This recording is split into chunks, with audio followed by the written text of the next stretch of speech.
Hello friends, সকলকে রত্নাস কিচেনে স্বাগত। প্রচন্ড গরম, নানা রকম হাবিজাবি কিন্তু খেতে ইচ্ছে করে না, তাই সন্ধ্যাবেলা স্ন্যাক্সের জন্য সকলেই বায়না করলো।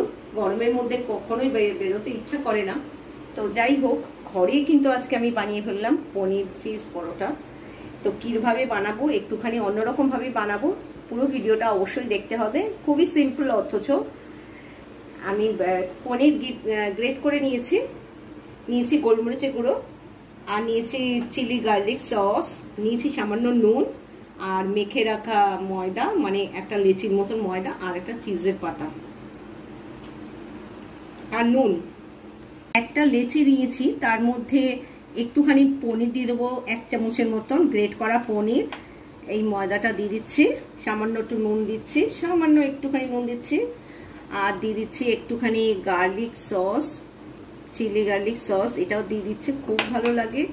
আর দিয়ে দেবো একটুখানি গোলমরিচের গুঁড়ো দিয়ে দিয়েছি। এবার ভালো করে পনিরটা ময়দার সঙ্গে মেখে নেব। পনির এই ময়দার সঙ্গে মেখে নিয়েছি, সুন্দর একটা বড় গোলা হয়েছে, একটা খেলেই কিন্তু পেট ভরে যাবে। আমি বড় করে এই রুটিটা বেলে নেব। একটা তাওয়া বসিয়ে দিয়েছি, আর পরোটাটা বেলা হয়ে গেছে, বেশ বড় করে বেলে নিয়েছি। তাওয়াটা মোটামুটি গরম হয়েছে, এবার এটাকে উল্টিয়ে দেবো। এক পিঠ হয়ে গেলে যেই পনিরটা রয়েছে, ওই বাকি পনিরটা আমার মধ্যে একটুখানি সামান্য নুন মাখিয়ে নিলাম, আর একটুখানি গোলমরিচের গুঁড়ো দিয়ে দিচ্ছি।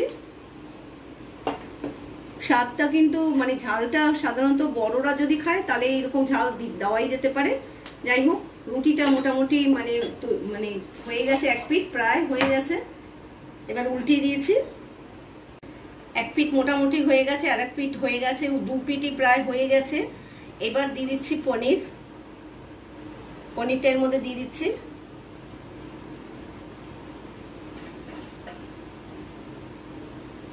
পনির কিন্তু স্লাইস করেও এখানে দেওয়া যেতে পারে, তো আমি স্লাইস করে আর দিইনি।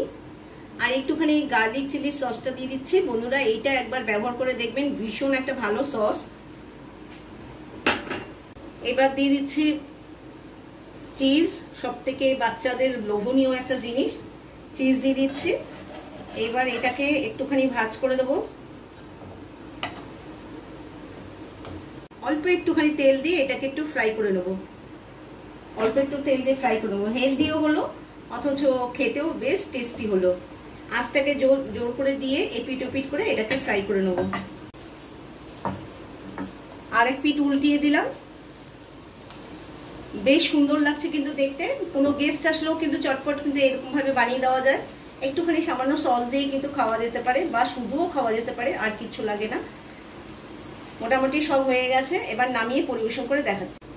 কেমন লাগলো এই রেসিপিটা, অবশ্যই যদি আপনাদের ভালো লাগে তাহলে কিন্তু একটা লাইক দিয়ে দেবেন, শেয়ার করে দেবেন বন্ধু বান্ধবদের সঙ্গে।